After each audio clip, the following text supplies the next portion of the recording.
All right.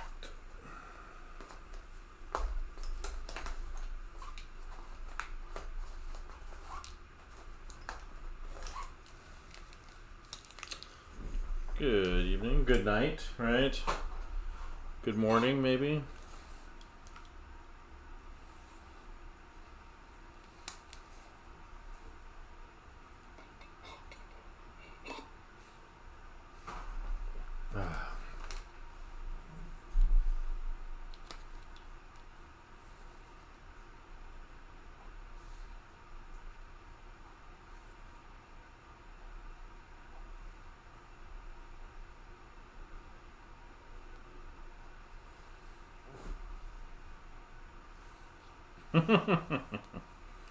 Right over here. No, it's 7 p.m. here, 7:15.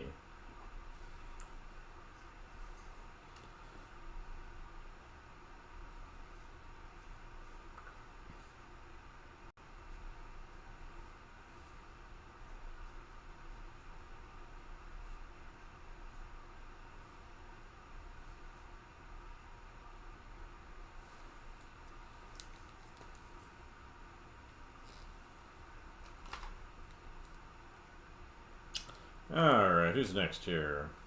This wall thing. Can't sleep, huh? Too much art to do, right? Very excited about drawing and painting. That's what's going on, right?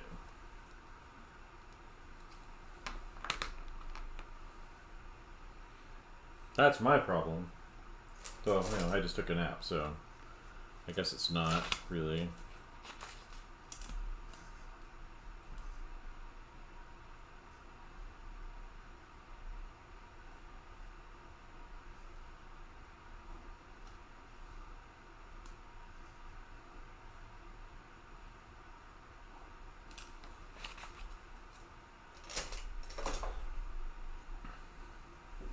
Well, there you go, That's what the meth is for, right?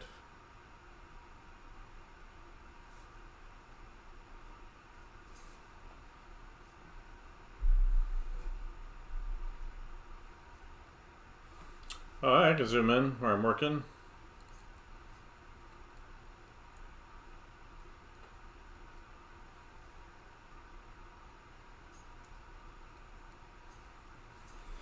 Yeah, just getting back to these. From a couple days ago, I got busy the last couple days, and so.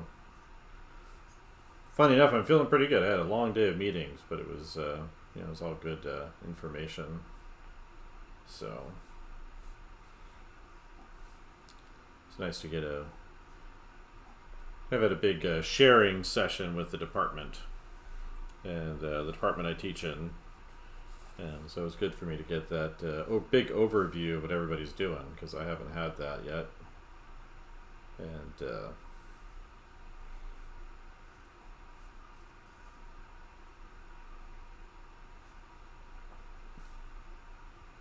helped me adjust some of my curriculum. But it was a long day of meetings. Actually, my migraine finally went away, but because it was just a lot of information. Taking in what everybody else is doing and what I can do to improve what I'm doing or trying to do.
Ugh.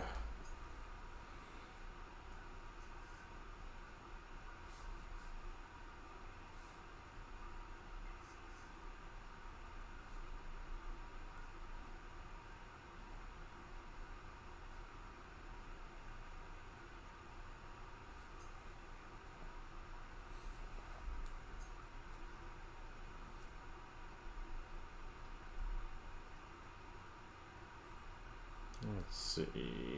Where did I put that stuff? Ruins. There we go.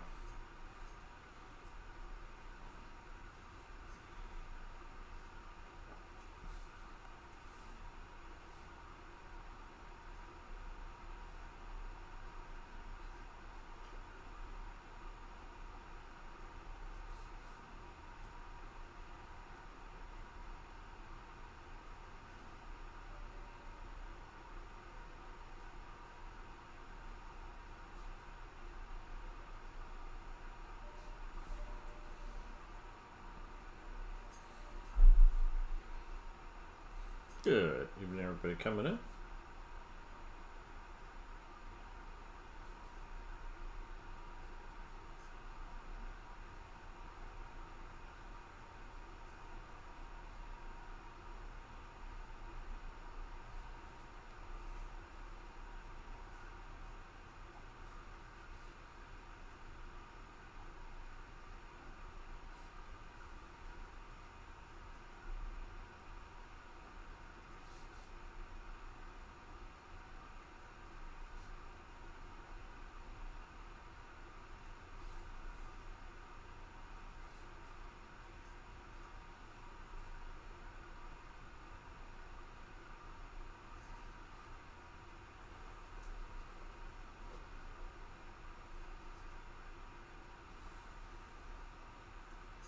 Good evening, everybody popping in.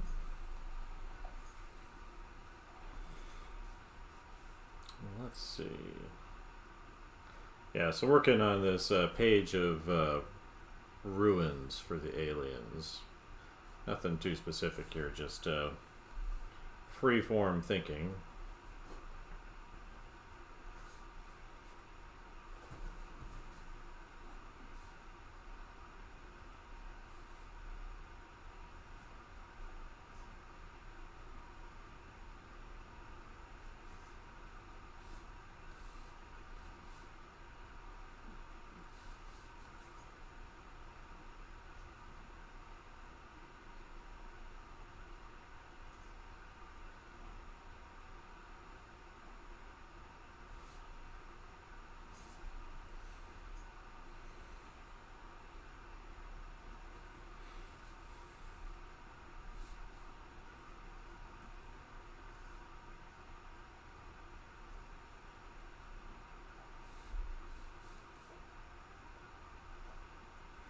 Yeah, it was funny during the meeting. I was like, yeah, I've been thinking about switching my concept drawing class to, me demoing with analog media. So, working with, pens and pencils and colored pencils and different things.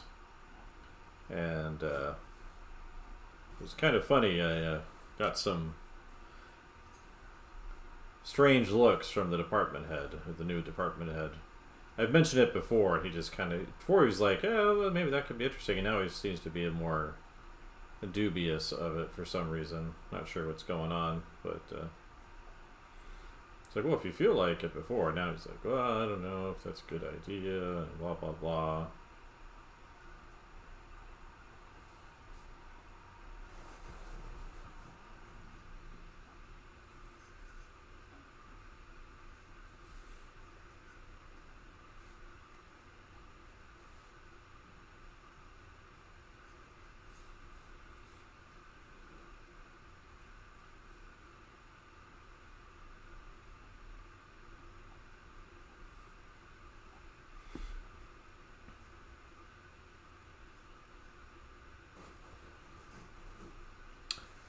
Well, there's, it's not always a boundary in terms of, figuring out where to stop with the details. First off, I've been doing this for a long time, right? So I'm not all that, young per se. But in these cases, I'm trying to think in terms of scale. So I've got like a little person here and there and there and there. And so I know if I kind of put too much detail into it, it'll ruin the sense of its scale relative to a person. Like there's a little person down here. And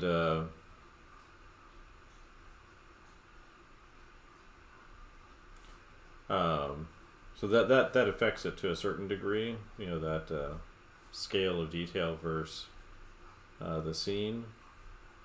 And again, for both these kinds of drawings right here, I'm really thinking more about just kind of the general idea of the thing. So I'm not that concerned about doing a highly detailed rendering in terms of, you know, articulating every single texture and surface. The other thing that I do as well is there's a pattern of where detail generally goes, or texture really goes into a drawing, that I tend to adhere pretty close to. And when I don't do it, you know, that's where things kind of become a problem. Because I'm a sucker for texture. Like if you look, especially at my, well, even my current work, but especially my older work, it was like the texture would get too much contrast within it, and that was a problem. But generally, like the general rule of texture or detail is that it tends to happen, where the form turns. So if you imagine, you know, this thing up here, it's got a corner that turns right here, right? And then it faces up. Well, most of the detail should happen along where those corners turn. And then as it goes into the light, it's going to lose that amount of detail. That's because of the way contrast works on a surface. So, you know, if the light's hitting here, it's going to lose contrast because that's where the highlight is, right? And if it goes into shadow inside here, it's also going to lose detail or contrast because that's where the shadow is. But where the form is turning, that's where the contrast will occur. And so knowing, kind of having that as a general pattern, it's not an absolute, but it's a good kind of rule of thumb, that where the form is turning, that's where the texture and the pattern is going to happen, where the detail will be. So that's like a really good rule of thumb. And that's that issue around levels of contrast, that's really where the detail matters. So you can pack as much detail and information as you want into an image as long as you maintain the proper amounts of contrast.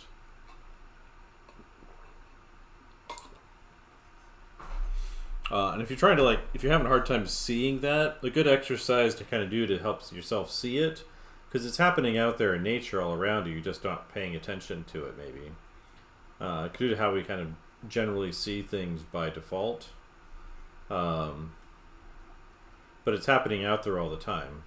But if you were to take a picture of something that's got like a strong light on it, and then take it into Photoshop or Procreate or any other of the apps, turn up the levels and kind of push the contrast so it's just black and white, you'll see all the kind of the variable texture will happen on those turning edges as the shadows go to black and the lights go to white.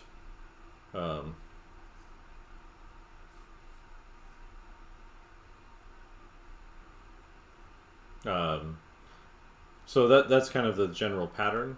But again, I could pack as much detail as I wanted into this as long as I maintain that contrast level. Now, I'm generally working here with line, a little bit with shadow, with you know, the black shapes, but and so that affects kind of the limits of what I can do. But the more detail I kind of pack into the surface, the more it'll flatten out, and so. So that's the kind of rule of thumb. Is if you want that, then that's kind of the pattern to follow. There's exceptions to this, but that's what you'll see out there. If you look at you know, comic books or old school inkers, you'll see that they generally follow that pattern of placement of texture.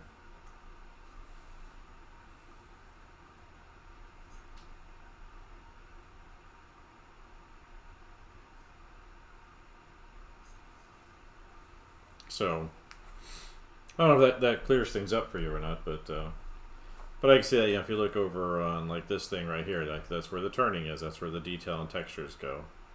Yeah. Yeah, so if you just kind of pay attention to where it's happening, it works. The other place where texture and detail shows up is in the contour. So the outside edges. So if I want to like imply that there's a lot more kind of changes in the planes and details in here, then I would play up the contrast in the changes of angles on the contour. So between the edge of the light and the shadow, called the terminator, and the contour, that's where you put the emphasis of that detail. It'll read as being detailed and yet still keep its form and lighting really strong.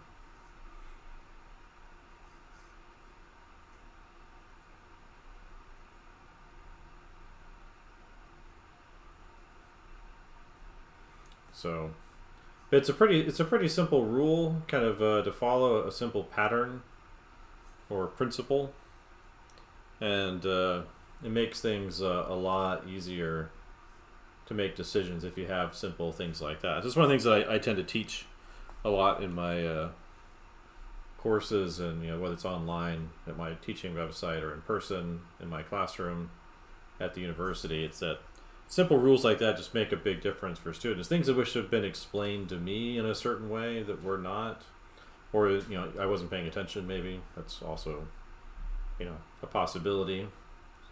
Students don't always pay attention, and I was once upon a time a student, so I was probably not paying attention properly all the time. But that's the pattern.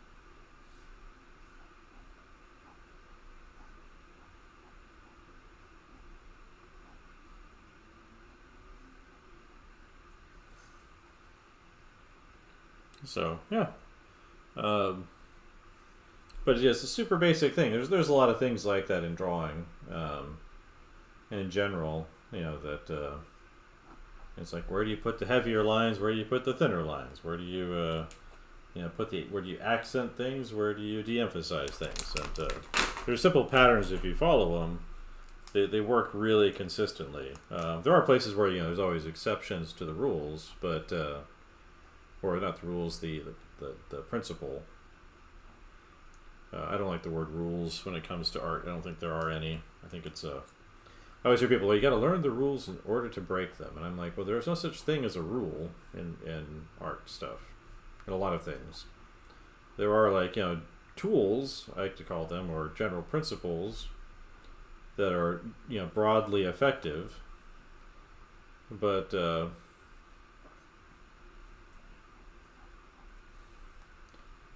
I found if I can kind of stick to those, add a screw with something above.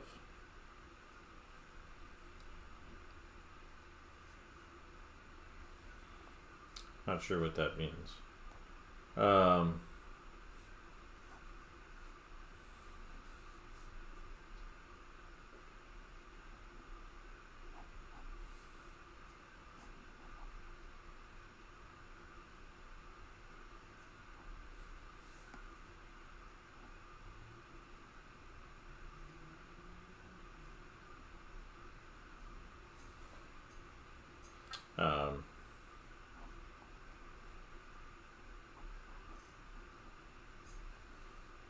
Yeah, but give that a try when you're working on your own drawings. Just try and leave a lot of the detail out of the highlight or main light area and out of the shadow, and put it on the turning of the form and on the outside contours, and should make a big difference for the effect that you're probably going for.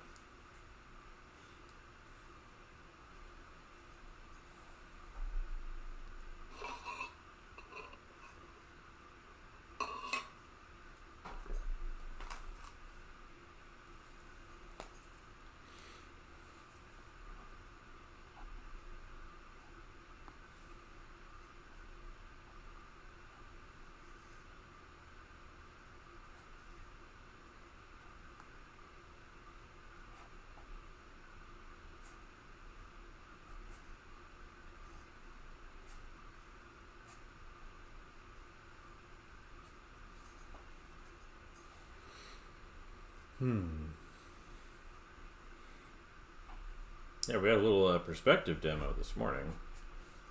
So there's questions about that kind of stuff.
You okay there, Bosch?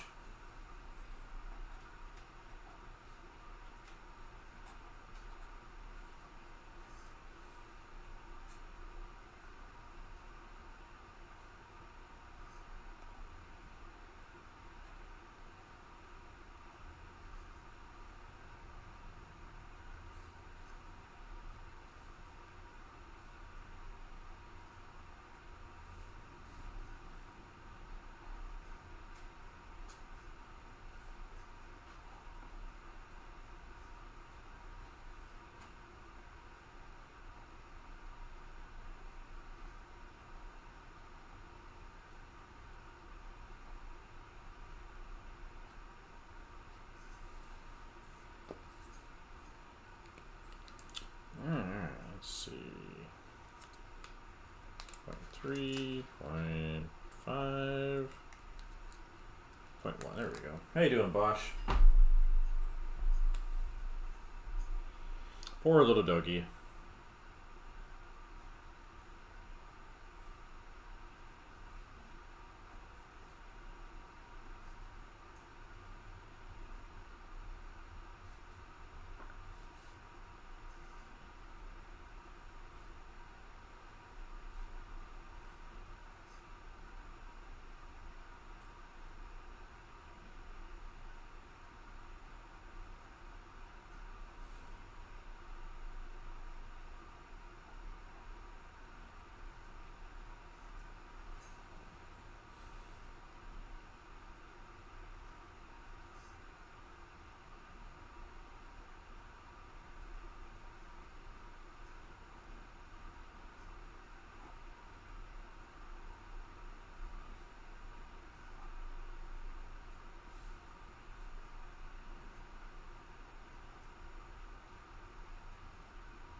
Oh, I dropped her off at the.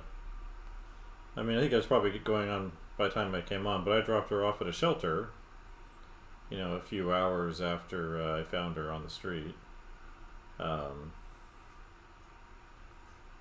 So, I did drop a note into the Facebook. If you look up the what's it called? Lost Paws or something like that. That's it's named kind of a website that helps people post about lost pets. But I dropped her off there. There was a girl that came by the house like about an hour after I dropped her off. Was looking for a German Shepherd puppy, and this dog wasn't technically a German Shepherd, but you know.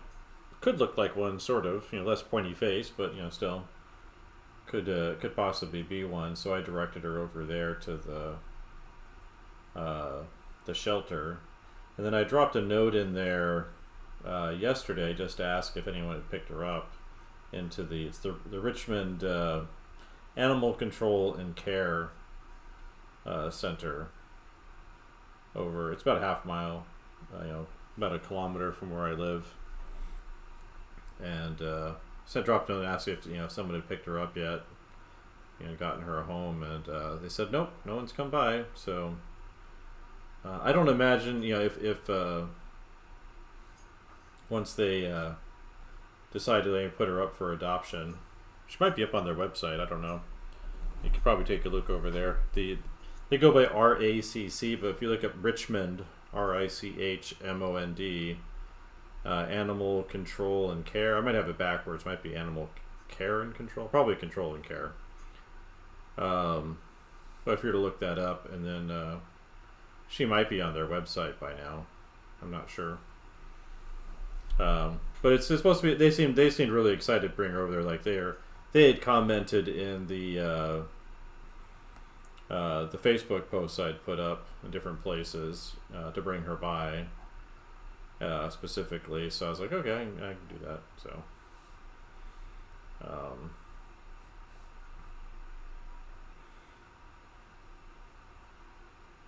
But hopefully she'll find her people. I have no idea, where she came from or how she got there. It didn't seem like she'd been on the street, very long. I mean, she was clean, and she, she didn't look. I mean, she was definitely hungry, but she's a puppy. So, if she hadn't eaten in 24 hours or something, she'd definitely be hungry. And also she's just a puppy, so who knows?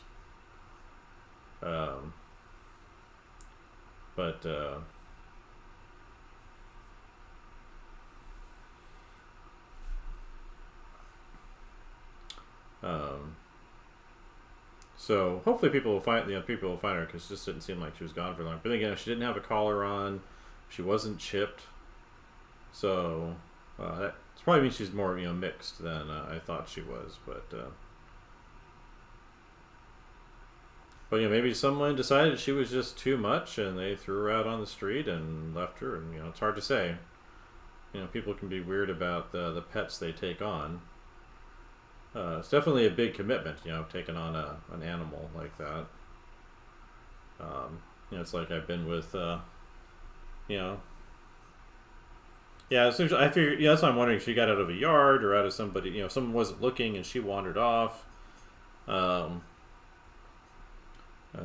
can happen really fast. Like, you turn around and your dog can be gone. It happened to me once with my dog, and it was a very dangerous situation because it was going to be very cold that night, something like 15 degrees Fahrenheit, which is, I think that's pretty close to 15 degrees. It's pretty close to, it's below zero, so probably like -8 or 9, something like that. No, it's below zero, so it was, supposed to be 15 degrees, so below freezing.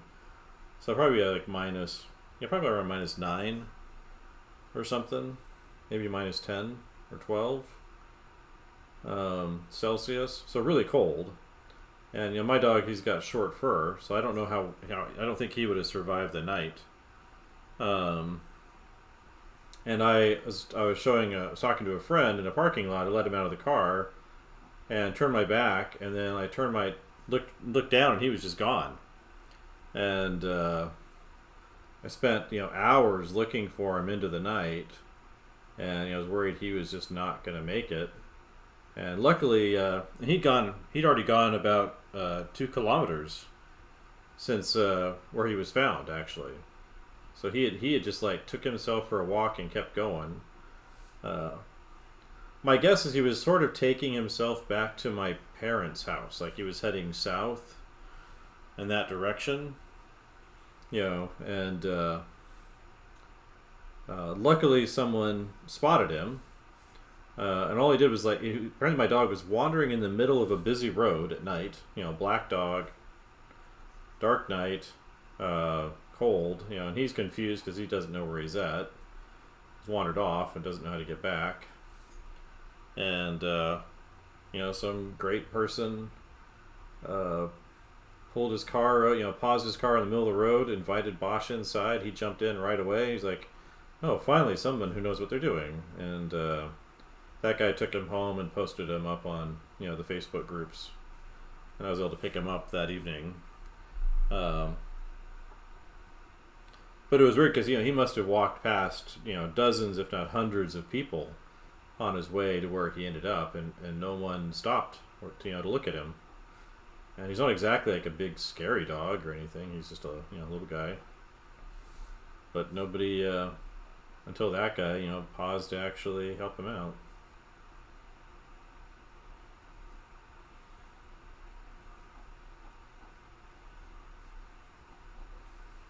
So I was definitely grateful for that. It was one of the reasons I was like, well, this guy who was trying to deal with this poor puppy, I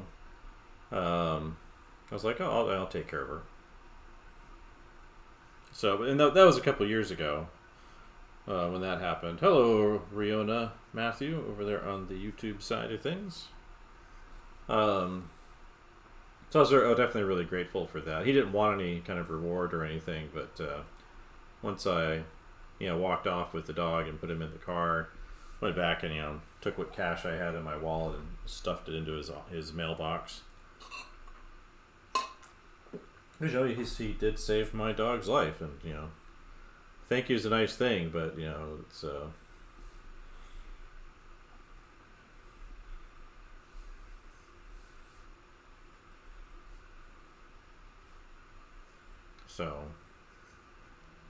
definitely wanted to do more than just say thank you.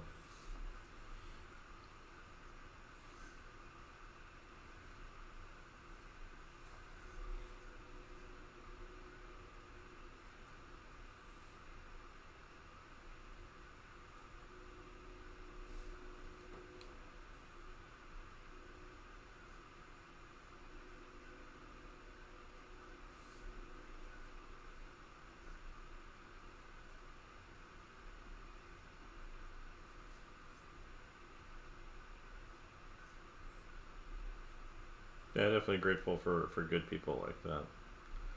Um,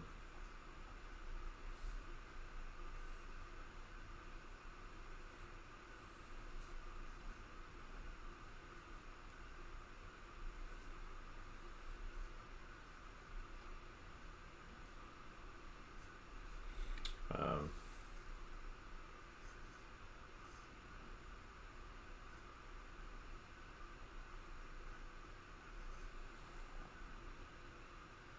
yeah, definitely give it a try. It's a really simple thing you could do. It takes some practice to kind of pay attention to it, and again, it helps to do that photograph thing where you take a photograph and then you adjust the contrast and levels in black and white, so you can actually see where that turning happens. Because it does take some training and thinking to pay attention to it, but you'll see it if you look at really great comic book artists or inkers or draftsmen. Is that's a general pattern that they almost always use. There are exceptions, but it's the most common thing.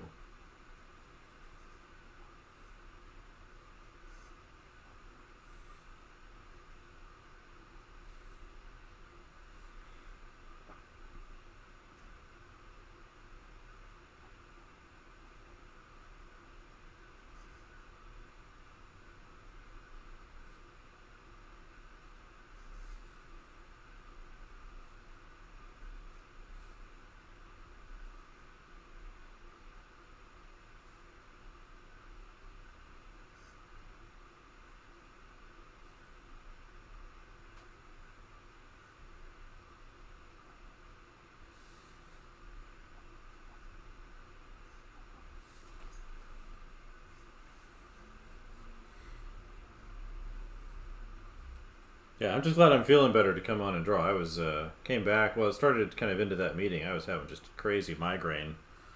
Um, I have this weird thing. I like to say I get sympathetically sick, and there was another faculty member there who was gradually getting sicker. Like I think he's coming down with something. He's got a pile of kids, and of course, teaches at a university, so exposed to all kinds of whatever all the time. Um,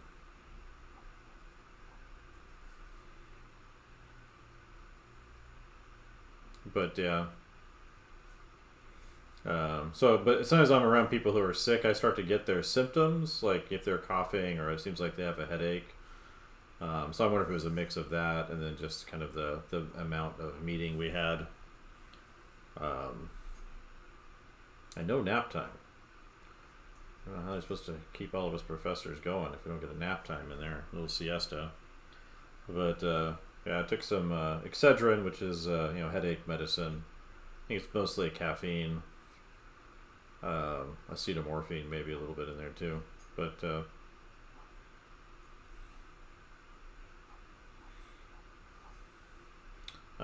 feeling good now. So, well, I hadn't eaten all day either. That was probably another part of the problem. Um,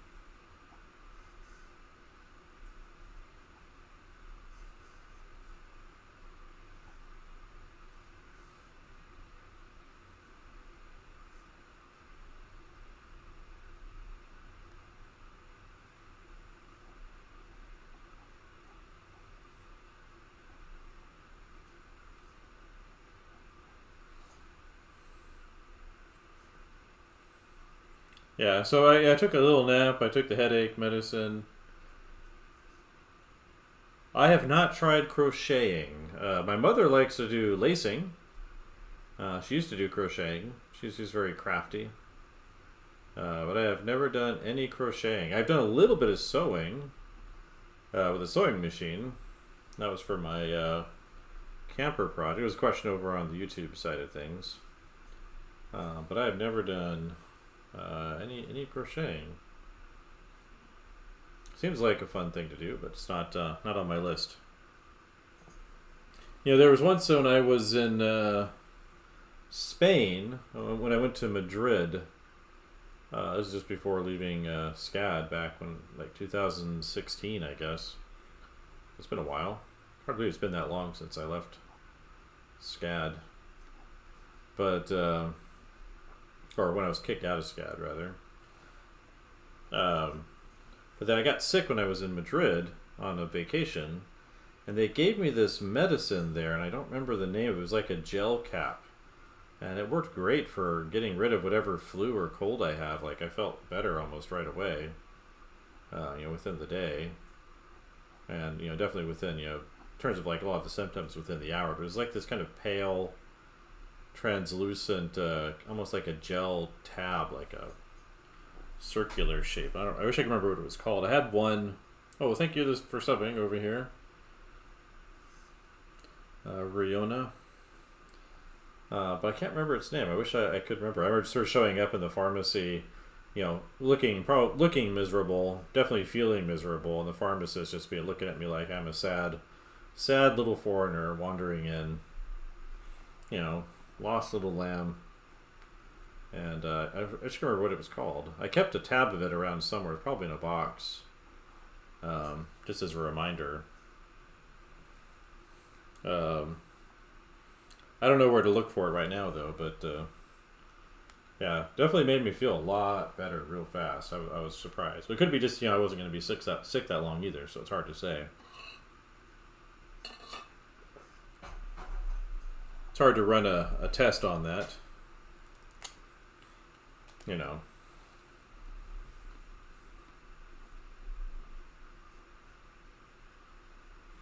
Yeah, for those wondering what I'm working on here, this is, I'm trying to develop some architectural ruins for my little Bramble project. So these are supposed to be alien ruins. They should look like they serve a specific function, but that function should be unclear. And then trying to use kind of some of the design language, so the shapes and types of elements that have shown up in the prior work that I've done.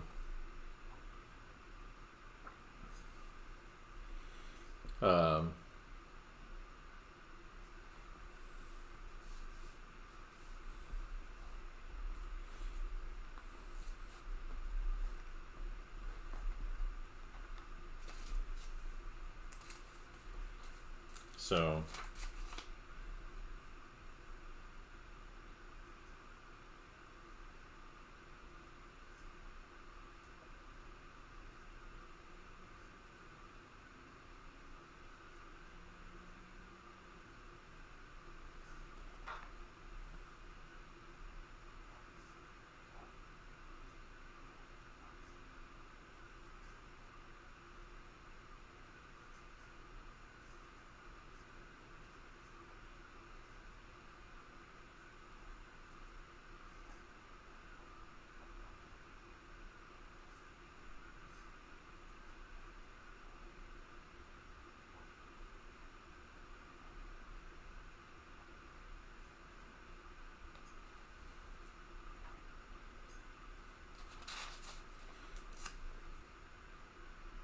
So.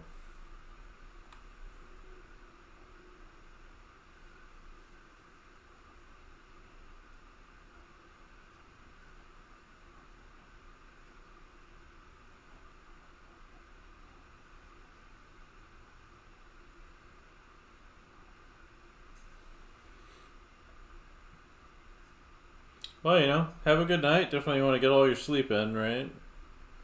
Um,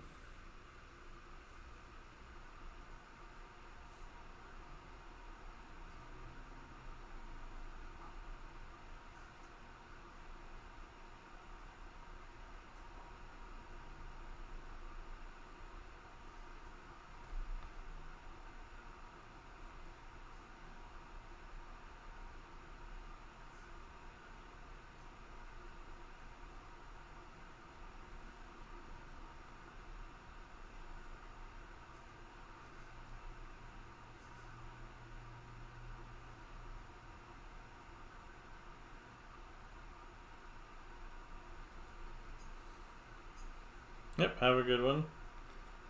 Hopefully feel better in the morning, right?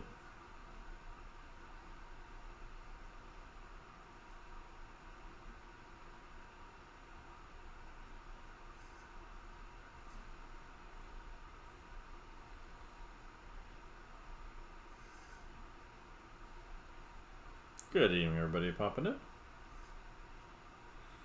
Missed out on all the exciting stories. We're just talking about headache medicine or cold medicine in Spain.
Good. Everybody popping in?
Move up to the next one. So we've done 2 today. Let's do a 3rd one. Work through these. This is a page I started a couple days ago, but didn't get around to finishing.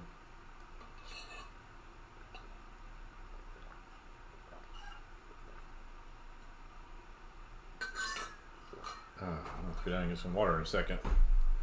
Lots of talking. I think that was the other thing that kind of gave me a pounding headache, was just the amount of talking I had to do today.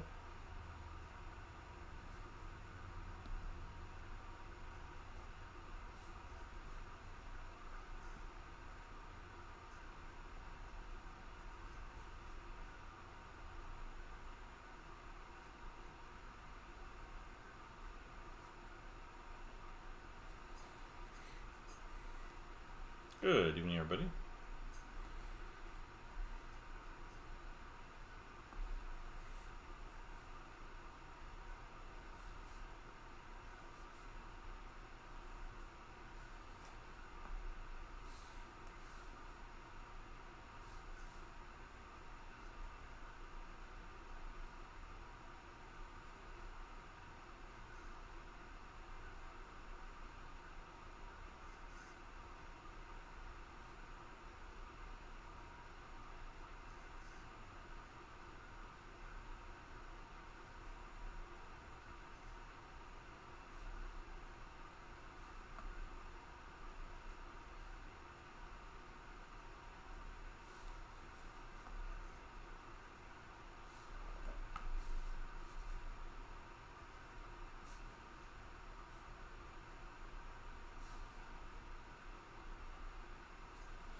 Good evening.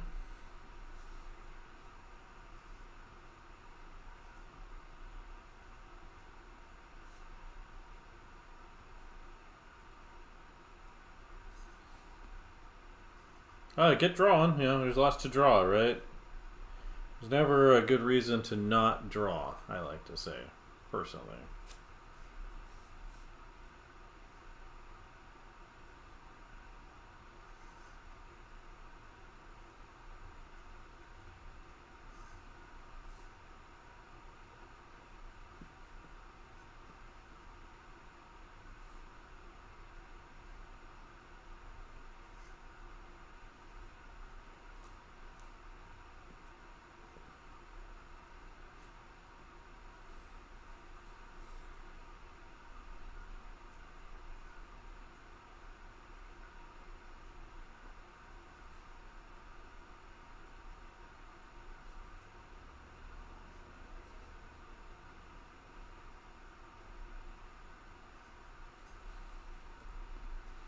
Yeah, time to get drawing, right?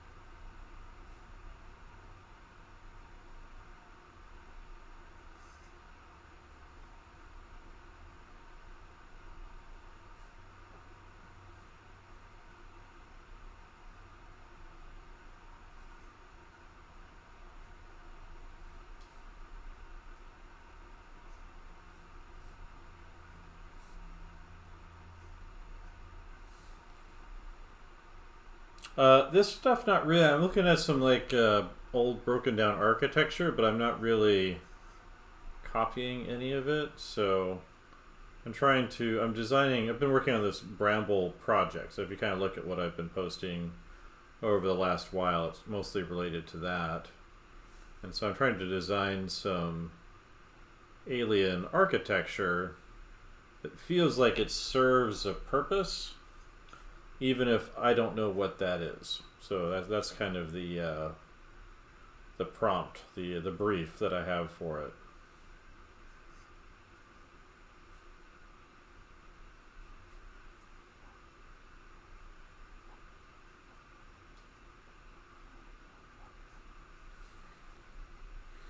So, not really specifically referenced. I am looking at some ruins and things that I have up here, but I'm not really drawing those things directly at all.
So, yeah, that's what we got going on here.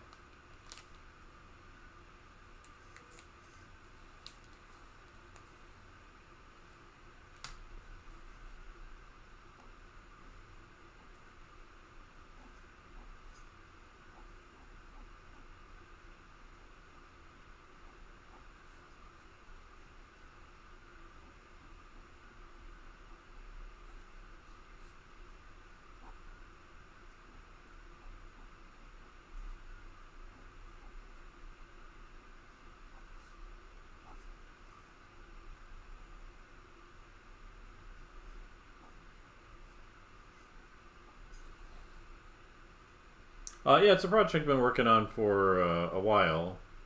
I've kind of been locking it in over the last year. Um, but drawings like this kind of help me set the scene. So I'm just trying to think through. I don't know. I'll necessarily specifically use any of these things, or maybe I'll turn them into other things, like the thing over here on the left. Probably actually more used as a plant. It didn't quite work out as having that architectural effect that I was looking for. So,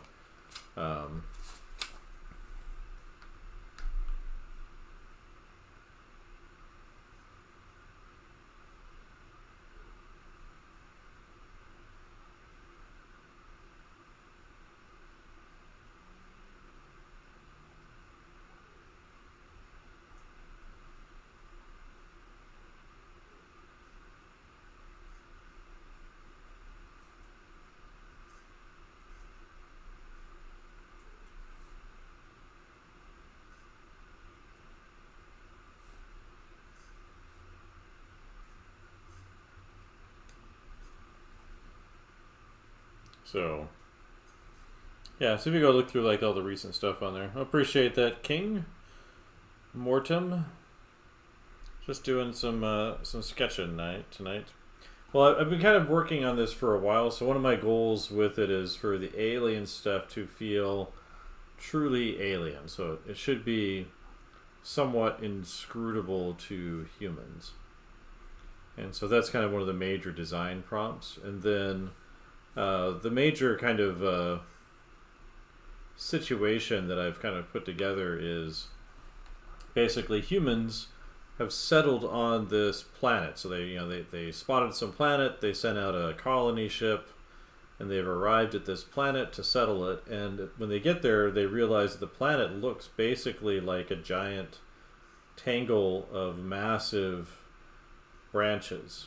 So branches and vines and things, that the largest ones as thick as the width of a city, and it's all kind of tied in a big bundle into the shape of a planet. And on this planet, where no humans have ever been before, there's evidence of a previous civilization, but there's nobody left. So there's just these what I call totems and vaults, these kind of very large structures. They'll probably have kind of these giant crystals attached to them with large kind of vine-looking structures holding them up, and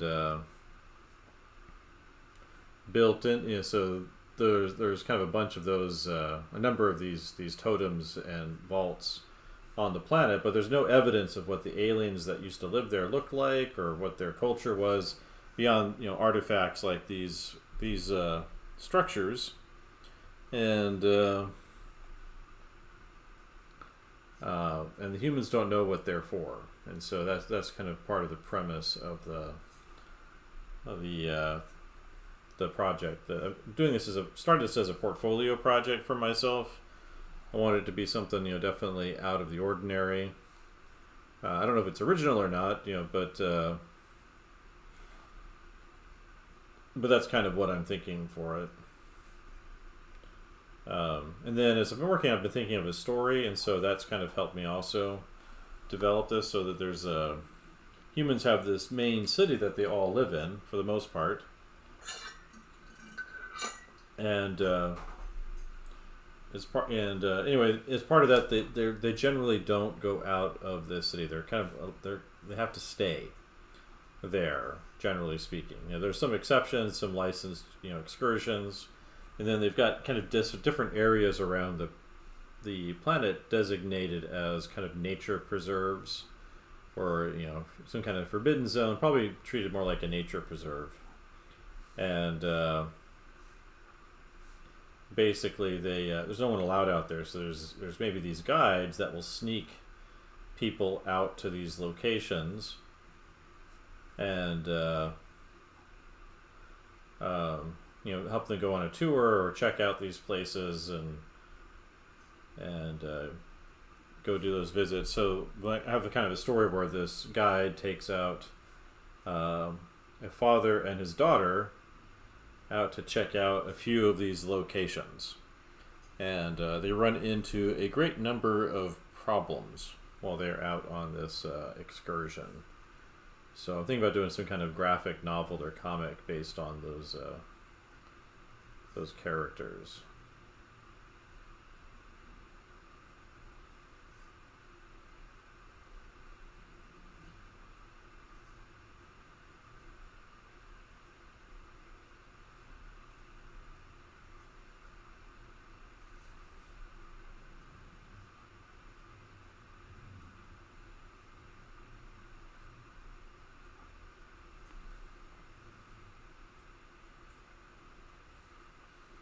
So that's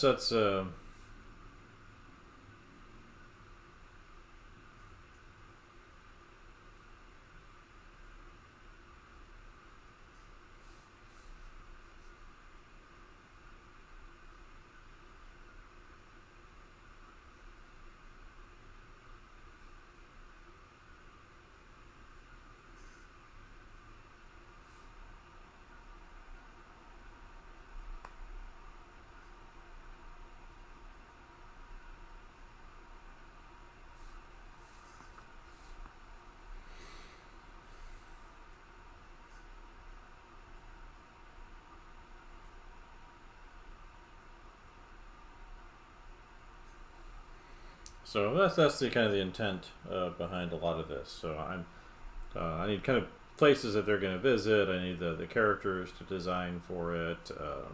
How their method of transportation, some kind of flying vehicle. So it's all kind of pivoting around all of this, and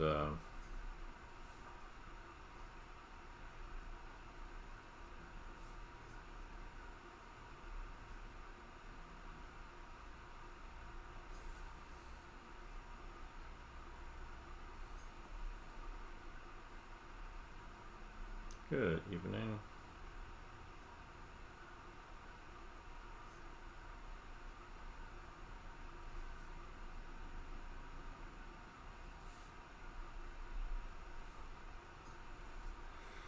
I might need to pause and go refill my water bottle. I'm going to get thirsty real quick if I don't do that.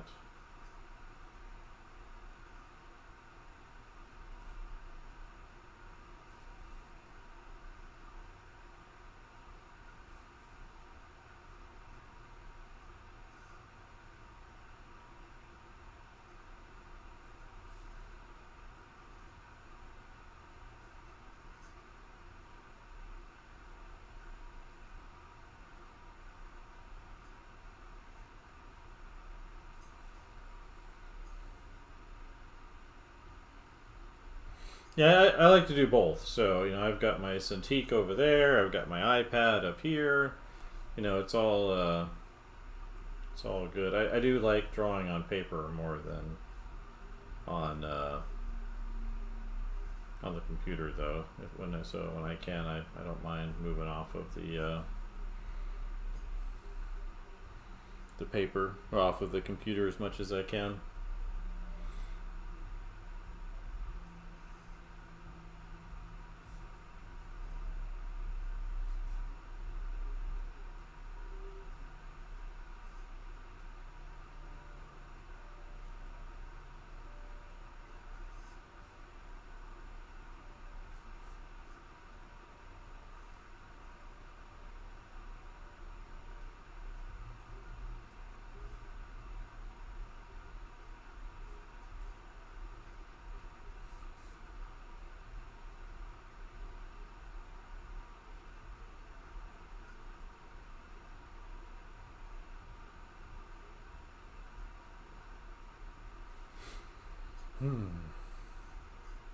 So yeah, get yourself out some paper and pens and go to town, right? It was interesting. I went to Lightbox this year for the first time, which was really great. I enjoyed the whole thing. It was very insightful, and definitely treasured experience. And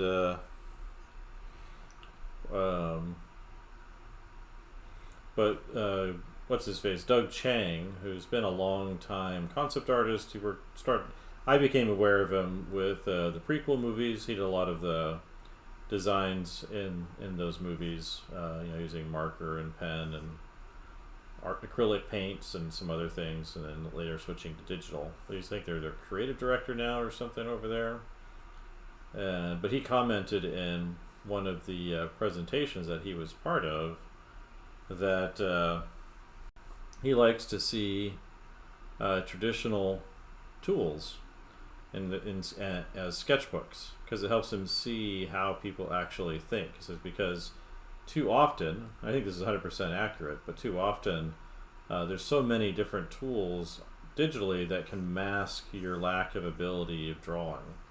Whereas if you draw with pen and pencil and color pencil and other kind of analog media, you really can't hide any of that. Flatten it up before pages get bunched up back there. I need to scoot this over so I can rest my hand over there.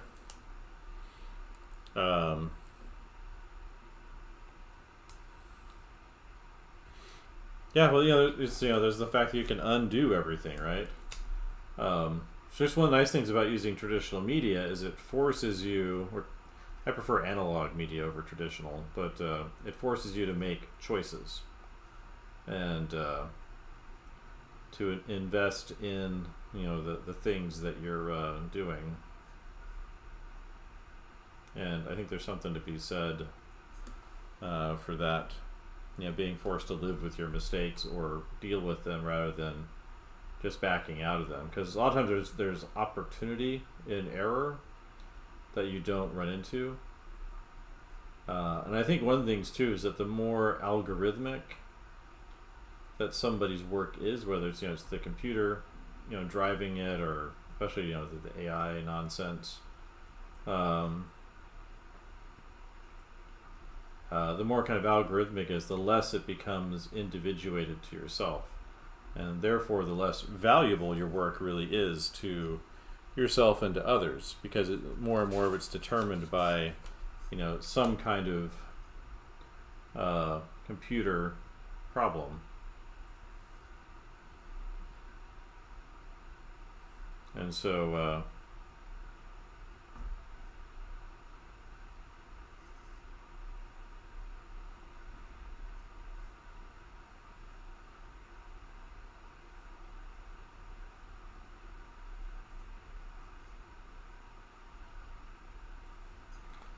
I think there's definitely something to kind of be said to go back. Then there's still a lot of people doing traditional media concept art or analog media concept art. You dig through any book and you'll see pencil drawings and marker drawings and colored pencil and watercolor and all kinds of stuff still in a lot of art of books for different things.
So yeah, so I definitely advise getting into the traditional media. It'll make you a lot more confident in your work, even if it's a hassle to get back into if you haven't done it in a while.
Mm-hmm.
Storyboard deadline.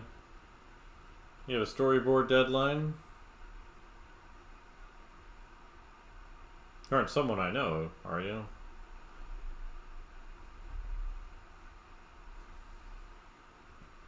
I appreciate that. You know, always welcome.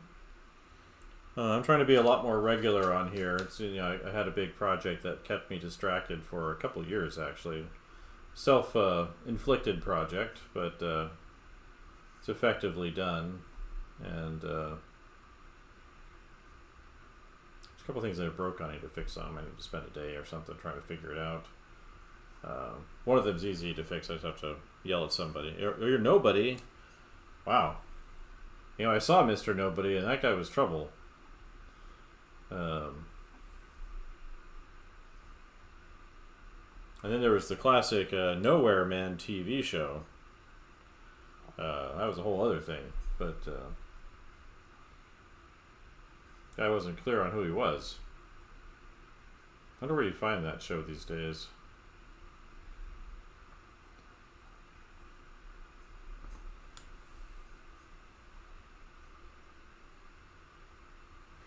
I gotta take a little break and get some water. I'm dying of thirst here.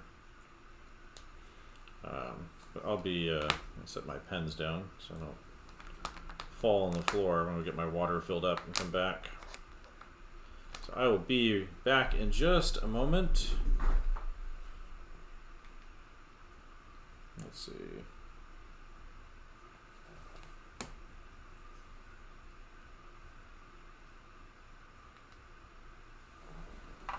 I'll be right back.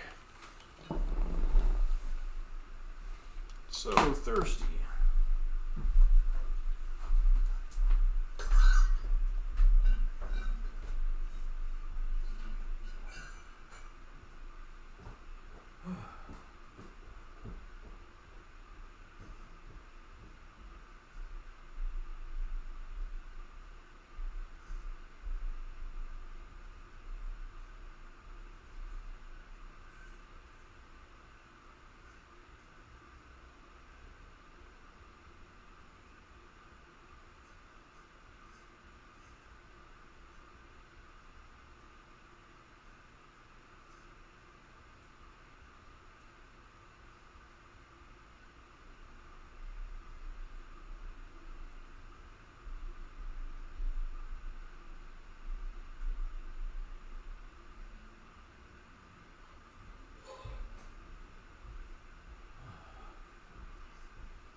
Good evening, everybody. I'm back.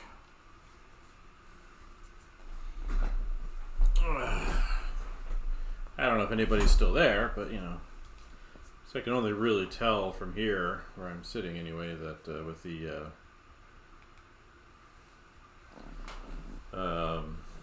Instagram stuff. So I just have these chat windows open for the other things. It doesn't say how many people are there, so. Alright, where was I?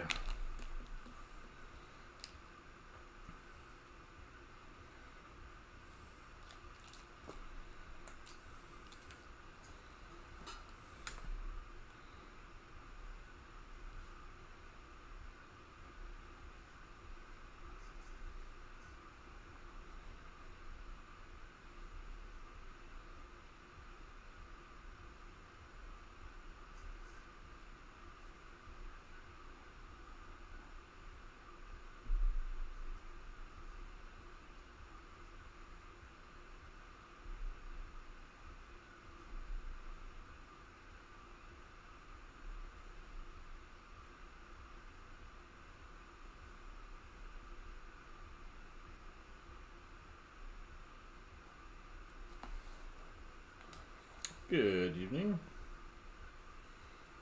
Everybody's swinging in.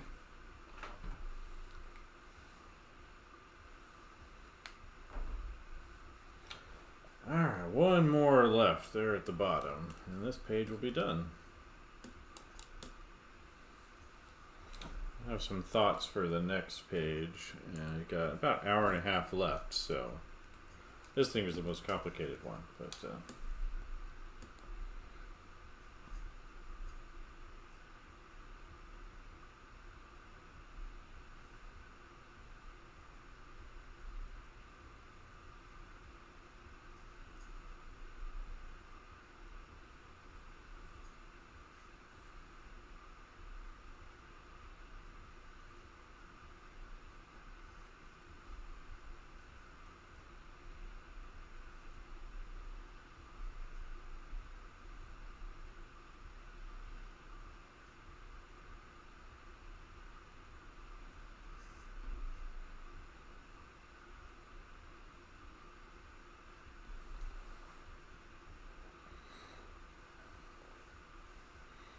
Good evening, everybody. Hope everyone's having a fantastic Thursday, right?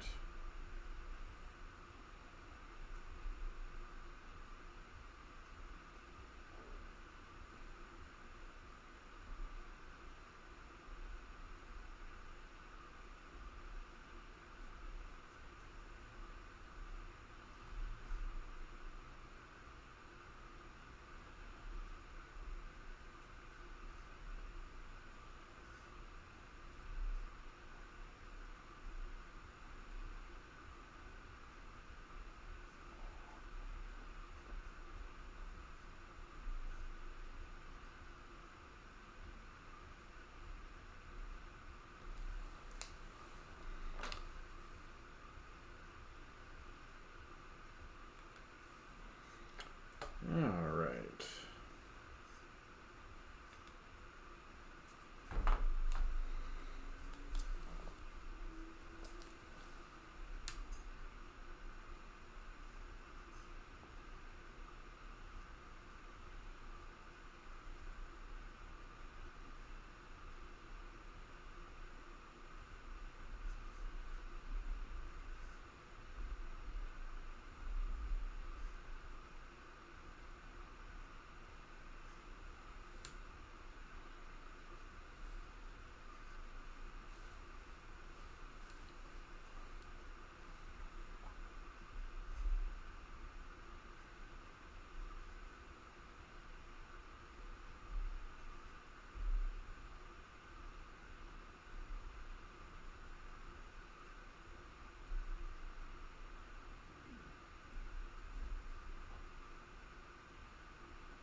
Good evening, everybody popping in and out.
Alright, finished up this page. And I think I might call it there for tonight. It's been a pretty intense day. So today is the 12th. And this will be Bramble Ruins.